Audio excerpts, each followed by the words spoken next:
ಅಧ್ಯಕ್ಷ, ಏನು ನಮ್ಮ ಬೆಂಗಳೂರಲ್ಲಿ ನನಗೆ ಮಾತ್ರ ಅಲ್ಲ ಅನೇಕ ಎಂಎಲ್ಎಗಳಿಗೂ ಕೂಡ ಈ ಸಮಸ್ಯೆ ಆಗಿದೆ. ಪಾಯಿಂಟ್ ಝೀರೋ ಇದು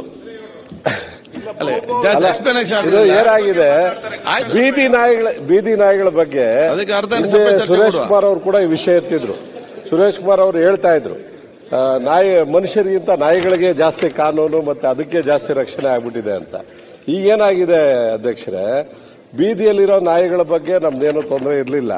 ಆ ಬೀದಿ ನಾಯಿಗಳನ್ನ ಅಪಾರ್ಟ್ಮೆಂಟ್ ಒಳಗಡೆ ಕರ್ಕೊಂಡ್ಬಂದು ಲಿಫ್ಟ್ ಅಲ್ಲಿ ಮೇಲೆ ಹೋಗುವಂಥದ್ದು 20ನೇ ಫ್ಲೋರ್ಗೆ, ಮತ್ತೆ ಅಲ್ಲಿ ಮಕ್ಕಳನ್ನ ಕಚ್ಚುವಂಥದ್ದು, ಪಾರ್ಕಿಂಗ್ ಅಲ್ಲಿ ಆ ನಾಯಿಗಳು ಬಂದು ಮಲಗಿದಾಗ ವೆಹಿಕಲ್ಸ್ ಹತ್ತುವಂಥದ್ದು, ಇವೆಲ್ಲ ಸಮಸ್ಯೆ ಆಗಿದೆ. ಇದು ಒಂದು 2 ಕಡೆ ಆಗಿದೆ ನನ್ನ ಕಾನ್ಸ್ಟಿಟ್ಯೂನ್ಸಿಯಲ್ಲಿ. ಒಂದು ಸನ್ ಸಿಟಿ ಅಪಾರ್ಟ್ಮೆಂಟ್ ಅಂತ ಸುಮಾರು 600 ಮನೆ ಇದೆ. ಅದರಲ್ಲಿ ಒಂದು ಲೇಡಿ ಸೇರ್ಕೊಂಡಿದ್ದಾಳೆ, ನಾಯಿ ಪ್ರೇಮಿ. ನಾವು ನಾಯಿ ಪ್ರೇಮಿಗಳೇ, ನಾವು ಸಾಕೋತೀವಿ, ಅದಕ್ಕೆ ಏನ್ ಬೇಕೋ ನೋಡ್ಕೋತೀವಿ.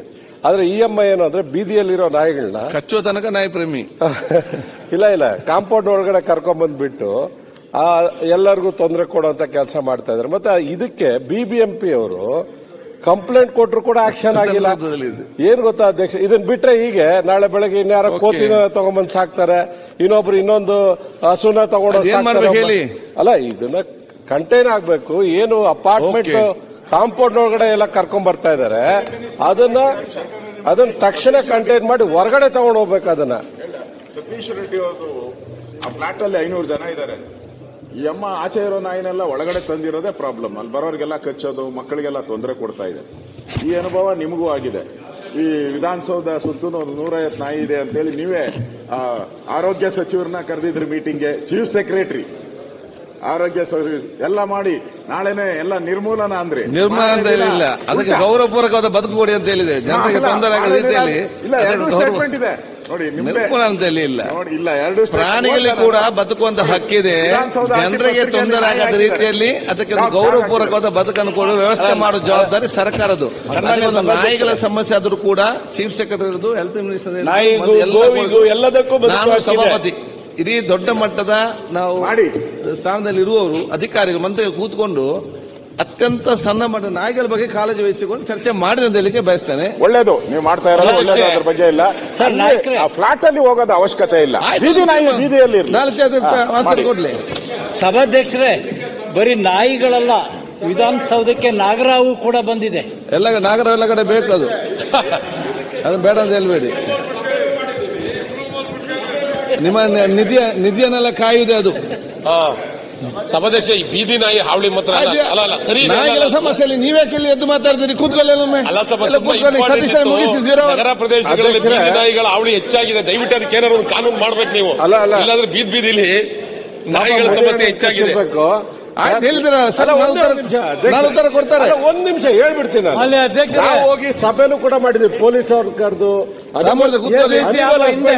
ಕರೆದು ಸಭೆ ಮಾಡಿದೀವಿ. ಯಾವ ರೀತಿ ಯಾಕೆ ಮಾತಾಡ್ತೀರಿ? ನಾಯಿಗಳಿಗೆ ಬೊಬ್ಬೆ ಹಾಕ್ತಾರೆ, ನೀವೇ ಕೇಳಿ ಬೊಬ್ಬೆ ಹಾಕ್ತೀರಿ. ಕೂತ್ಕೊಳ್ಳಿ ಈಗ ಅಧ್ಯಕ್ಷರೇ, ಕೂತ್ಕೊಳ್ಳಿ, ಅವ್ರು ಮಾತಾಡ್ತಾರೆ. ಸೀರಾ ನೀವ್ಯಾಕೆ ಮಾತಾಡ್ತೀರಿ? 1 ನಿಮಿಷ ಸರ್. ಇದು ಬೀದಿಯಲ್ಲಿ ಇದ್ಬಿಟ್ಟಿದ್ರೆ ನಮ್ಗೇನು ಸಮಸ್ಯೆ ಇರಲಿಲ್ಲ. ಕಾಂಪೌಂಡ್ ಒಳಗಡೆ ಕರ್ಕೊಂಡ್ ಬಂದು ಆ ಕಾರಿಡಾರ್ ಅಲ್ಲೆಲ್ಲ ನಾಯಿಗಳು, ಮನೆ 18ನೇ ಫ್ಲೋರ್ ಅಲ್ಲಿ. ಇದಕ್ಕೆ ಕಾನೂನು ನಮಗೂ ಗೊತ್ತಿದೆ. 2001ರಲ್ಲಿ ಏನ್ ಕಾನೂನು ಆಗಿದೆ, ಬೀದಿ ನಾಯಿಗಳಿಗೆ ಆಪರೇಷನ್ ಮಾಡಿ ಅಲ್ಲೇ ಬಿಡಬೇಕು ಅಂತ. ಆದ್ರೆ ಈ ಆಪರೇಷನ್ ಆಗಿರೋ ನಾಯಿಗಳನ್ನ, ಬೇರೆ ನಾಯಿಗಳನ್ನ ಎಲ್ಲರೂ ಒಳಗಡೆ ಕರ್ಕೊಂಡ್ ಬರೋಕೆ ಎಲ್ಲೂ ಕಾನೂನಲ್ಲಿ ಇಲ್ಲ. ಕರೆಕ್ಟ್ ಸತೀಶ್. ಅಪಾರ್ಟ್ಮೆಂಟ್ಗೆ ಪರ್ಮಿಷನ್ ಕೊಡೋರು ಯಾರು? ಇದಕ್ಕೆ ಬಿಬಿಎಂಪಿ ಅಲ್ಲ, ಬಿಬಿಎಂಪಿಗೆ ಸೂಕ್ತ ಮಾಹಿತಿ ಕೊಟ್ಟು ಬಿಬಿಎಂಪಿ ಅವರು ಮತ್ತೆ ಅಲ್ಲಿ ಪೊಲೀಸರು. ಸರ್, ಈ ಅಮ್ಮ ಏನ್ ಮಾಡಿದಾಳೆ, ಇನ್ನೊಂದು ಮುಂದೆ ಹೋಗಿ ಹೇಳ್ತೀನಿ, ಒಂದೇ ಒಂದು ಸೆಕೆಂಡ್ ಸರ್. ಇದನ್ನ ಹೋಗಿ ಅಸೋಸಿಯೇಷನ್ ಅವ್ರು ಕಂಪ್ಲೇಂಟ್ ಕೊಟ್ರೆ, ಪಕ್ಕದ ಮನೆಯವರು ಇನ್ನೊಂದು ಲೇಡಿ ಕಂಪ್ಲೇಂಟ್ ಕೊಟ್ಟಿದ್ರೆ, ರೇಪ್ ಕೇಸ್ ಕಂಪ್ಲೇಂಟ್ ಕೊಟ್ಟಿದ್ದಾಳೆ ಸರ್, ಆ ನಾಯಿ ಸಾಕುವಂತವಳು. ಈ ಪ್ರಾಬ್ಲಮ್ ಈ ತರ ಇದೆ. ಒಂದು ಅಪಾರ್ಟ್ಮೆಂಟ್ ಸಮಸ್ಯೆ ಎಲ್ಲ ಕಡೆನೂ ಹಾಗೆ ಆಗ್ತಾ ಇದೆ ಅಧ್ಯಕ್ಷ. ಇದು ಸಣ್ಣದು ಅನ್ಸ್ಬೋದು, ನಮ್ಗೆ ನಗ್ಬಹುದು, ಆದ್ರೆ ದಿನನಿತ್ಯ ಅನುಭವಿಸ್ತಾರೆ. ಬೆಳಗ್ಗೆ ವಾಕಿಂಗ್ ಹೋಗೋರ್ನ ಕಚ್ಚಿ ಇವೆಲ್ಲ ಸಮಸ್ಯೆ ಜಾಸ್ತಿ ಇದೆ ಅಧ್ಯಕ್ಷರೇ. ಬೆಂಗಳೂರಲ್ಲಿ ಇದನ್ನ ಕಂಟೈನ್ ಮಾಡುವಂತದ್ದು ಮತ್ತೆ ಇದನ್ನ ಎಲ್ಲಾದ್ರೂ ಒಂದತ್ರ ಸಂರಕ್ಷಣೆ ಮಾಡುವಂತ ಜಾಗ ಮಾಡಬೇಕು BBMP. ಅಲ್ಲ, ಇದಕ್ಕೆ 5 ಕೋಟಿ ರೂಪಾಯಿ ಕೂಡ ಬಜೆಟ್ ಅಲ್ಲಿ ದುಡ್ಡು ಕೆಲಸನೇ ಮಾಡೋದಿಲ್ಲ. ಇದು ಸಭಾಧ್ಯಕ್ಷರೇ, ಈಗ ಬೊಮ್ಮನಹಳ್ಳಿ ಕ್ಷೇತ್ರ ಶಾಸಕರು ಬಹಳ ಪವರ್ಫುಲ್ MLA. ಅಲ್ಲಿ ಏನು ಅವರು ಅವ್ರು ಗೊತ್ತಿಲ್ಲದೇನೆ ಯಾರು ಒಂದು ನಾಯಿ ಕೂಡ ಅಲಾಡಕ್ಕಾಗಲ್ಲ. ಪಾಯಿಂಟ್ ಆಫ್ ಆರ್ಡರ್ ಅವ್ರಿಗೆ ಗೊತ್ತಿಲ್ಲದೆ ನಾ ಹೆಂಗ್ ಬಂತು ಸ್ಪಷ್ಟ ಮಾಡ್ಬೇಕು. ನೀವು ಯಾರು ಬರಕ್ಕೆ ಬಿಡಲ್ಲ ಅಂತ ಅವ್ರು ಹೇಳಿ ಮತ್ತೆ ಹೆಂಗ್ ಬಂತು ನೀವು ಹೇಳ್ಬೇಕಲ್ಲ ಸರ್ಕಾರ. ಮಾನ್ಯ ಸಭಾಧ್ಯಕ್ಷ, ಇದು ಖಂಡಿತ ಅವರ 0 ಅವರ್ ಏನು ಅವರು ವಿಷಯ ತಗೊಂಡ್ಬಂದಿದ್ದಾರೆ, ಅದ್ರ ಬಗ್ಗೆ ಕ್ರಮ ತಗೊಳ್ಳೋದಕ್ಕೆ ನಾವು ಕೂಡ ಹೇಳ್ತೀವಿ. ಸರ್, ಕ್ರಮ ತೆಗೆದುಕೊಳ್ಳೋದಕ್ಕೆ ನಾವು ಬಿಬಿಎಂಪಿಗೆ ಒಂದು ಯಾಕಂದ್ರೆ ಇಲ್ಲಿ ಬಿಬಿಎಂಪಿ ಕಮಿಷನರ್ ಇಲ್ಲ, ಸಂಬಂಧಪಟ್ಟಂತ ಮಂತ್ರಿ ಇಲ್ಲ ಸರ್. ಅಲ್ಲ, ಏನಾಗ್ತದೆ ಇಲ್ಲೇ ಚರ್ಚೆ ಆಗ್ಬಿಟ್ಟು ಇಲ್ಲೇ ಸ್ಟಾಪ್ ಚರ್ಚೆ ಮತ್ತೆ ನೋಡುವ. ಈಗ ಸತೀಶ್ ಸ್ಟಾಪ್ ಆಗ್ಬಾರ್ದು. ಇದು ನಾಯಿ, ಇದು ಮನೆ ಒಳಗಡೆ ಬಂದಿರುವಂತ ನಾಯಿ. ಹೌದು. ಅಲ್ಲಿಗೆ ಹೇಗೆ ಪ್ರವೇಶ ಬಂತು? ಅಪಾರ್ಟ್ಮೆಂಟ್ ಓನರ್, ಅಪಾರ್ಟ್ಮೆಂಟ್ ಕಾಂಪ್ಲೆಕ್ಸ್ ಇದೆ, ಅಸೋಸಿಯೇಷನ್ ಇರ್ತಾರೆ, ಹೇಗೆ ಬಿಟ್ರು ಅದನ್ನ? ಈಗ ಕಂಪ್ಲೇಂಟ್ ಕೊಟ್ಟಿದ್ದಾರೆ. ಕಂಪ್ಲೇಂಟ್ ಆಧಾರದ ಮೇಲೆ ಖಂಡಿತ ಕ್ರಮ ತಗೊಳ್ಳೋದಕ್ಕೆ ನಾವು ಹೇಳ್ತೀವಿ. ಸರ್, ಏನಾಗಿದೆ ಒಂದೇ ಸೆಕೆಂಡ್ ಅಲ್ಲಿ ಸರ್, ಅಲ್ಲಿನ ನಿವಾಸಿ ಏನ್ ಮಾಡಿದಾಳೆ, ರಾತ್ರಿಯಲ್ಲಿ ಆ ಬೀದಿ ನಾಯಿಗಳು ಕರ್ಕೊಂಬರೋ ವಿಡಿಯೋನು ಇದೆ, ನೋಡಿದೆ. ಅದನ್ನ ಪೊಲೀಸ್ಗೂ ಕೂಡ ಕೊಟ್ಟಿದ್ದೀವಿ. FIR ಮಾಡ್ಬೇಕಲ್ಲ, ನ್ಯೂಸೆನ್ಸ್ ಮಾಡ್ತಾ ಇದ್ದಾಳೆ ಅಂತ. ಮಾಡಿಲ್ಲ. ಅದನ್ನ ಹಾಕ್ಬೇಕು ಪೊಲೀಸ್ ಡಿಪಾರ್ಟ್ಮೆಂಟ್ಗೆ ಮತ್ತೆ ಬಿಬಿಎಂಪಿಗೆ. ತಕ್ಷಣ ಇದನ್ನ ಇದು ಮಾಡ್ಬೇಕು ಸರ್, ಡೈರೆಕ್ಷನ್. ಮಾನ್ಯ ಸಭಾಧ್ಯಕ್ಷರ ಒಂದು ಪ್ರಕಟಣೆ, ಅದೊಂದು ಉತ್ತರ ಸರ್. ನಾನೊಂದು ಶೂನ್ಯ ವೇಳೆ ಕೊಟ್ಟಿದ್ದೀನಿ ಸರ್, ಕೊಡ್ತೇನೆ. ಒಂದೇ ನಿಮಿಷ ಮುಗಿಸ್ಬೇಡ. ಒಂದ್ ಸೆಕೆಂಡ್. ಪೊಲೀಸ್ ಆಗಿರ್ಬೋದು, ಬಿಬಿಎಂಪಿ ಆಗಿರ್ಬೋದು, ಇಬ್ರಿಗೂ ಹೇಳ್ತೀವಿ. ಒಂದು ಪ್ರಕಟಣೆ. ವಿಧಾನ ಪರಿಷತ್ ಮಾನ್ಯ ಸಭಾಪತಿಯವರಿಂದ ಬಂದಿರುವ ಸಂದೇಶದಲ್ಲಿ ಕರ್ನಾಟಕ ವಿಧಾನ ಪರಿಷತ್ತಿನ ಕಾರ್ಯವಿಧಾನ ಹಾಗೂ ನಡವಳಿಕೆ ನಿಯಮ 118ರ ಮೇರೆಗೆ 20 ಕರ್ನಾಟಕ ಮಿತಿ ಮೀರಿದ ಬಡ್ಡಿ ವಿಧಿಸುವಿಕೆಯ ನಿಷೇಧ ತಿದ್ದುಪಡಿ ವಿಧೇಯಕವನ್ನು ದಿನಾಂಕ 12/3/2025ರಂದು ಯಾವುದೇ ತಿದ್ದುಪಡಿ ಇಲ್ಲದೆ ಅಂಗೀಕರಿಸಲಾಗಿದೆ ಎಂದು ತಿಳಿಸಿರುತ್ತಾರೆ. ಈಗ ಬಜೆಟ್ ಬಗ್ಗೆ ಮಾನ್ಯ ಪ್ರತಿಭಟನಾ ಚರ್ಚೆ ಪ್ರಾರಂಭ. ನಾಳೆ ಇವತ್ತು 4 ಅವರ್ ಕೊಟ್ಟಿದ್ದೇವೆ. 10 ತಗೊಳ್ಳಿಕ್ಕೆ ಆಗುದಿಲ್ಲ. ಅಧ್ಯಕ್ಷರೇ ಕೇಳಲಿಲ್ಲ.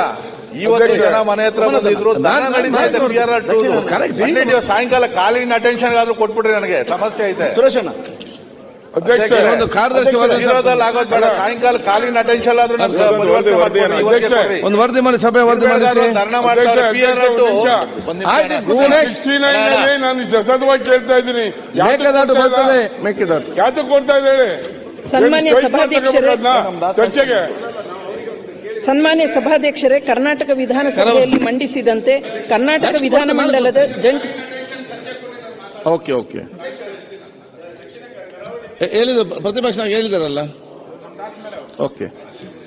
ಸನ್ಮಾನ್ಯ ಸಭಾಧ್ಯಕ್ಷರೇ, ಕರ್ನಾಟಕ ವಿಧಾನಸಭೆಯಲ್ಲಿ ಮಂಡಿಸಿದಂತೆ ಕರ್ನಾಟಕ ವಿಧಾನಮಂಡಲದ ಜಂಟಿ ಪರಿಶೀಲನಾ ಸಮಿತಿಯ ಶಿಫಾರಸ್ಸಿನಂತೆ ಕರ್ನಾಟಕ ವಿಧಾನಸಭೆಯಿಂದ ತಿದ್ದುಪಡಿಗಳೊಂದಿಗೆ ಅಂಗೀಕಾರವಾದ ರೂಪದಲ್ಲಿ ಮತ್ತು ಕರ್ನಾಟಕ ವಿಧಾನ ಪರಿಷತ್ತಿನಿಂದ ತಿದ್ದುಪಡಿಯೊಂದಿಗೆ ಅಂಗೀಕಾರವಾದ ರೂಪದಲ್ಲಿರುವ 2024ನೇ ಸಾಲಿನ ಗ್ರೇಟರ್ ಬೆಂಗಳೂರು ಆಡಳಿತ ವಿಧೇಯಕವನ್ನು 2024ರ ವಿಧಾನಸಭೆಯ ವಿಧೇಯಕ ಸಂಖ್ಯೆ 34 ಸಭೆಯ ಮುಂದೆ ಮಂಡಿಸುತ್ತಿದ್ದೇನೆ. ಈಗ ವರದಿ ಸಲ್ಲಿಸುವುದು ರುದ್ರಪ್ಪ ಮಾನಪ್ಪ ಲಮಾನಿ ಅವರು. ಮಾನ್ಯ ಅಧ್ಯಕ್ಷರೇ, ಕರ್ನಾಟಕ ವಿಧಾನಸಭೆಯ ಸದಸ್ಯರುಗಳ ಖಾಸಗಿ ವಿಧೇಯಕ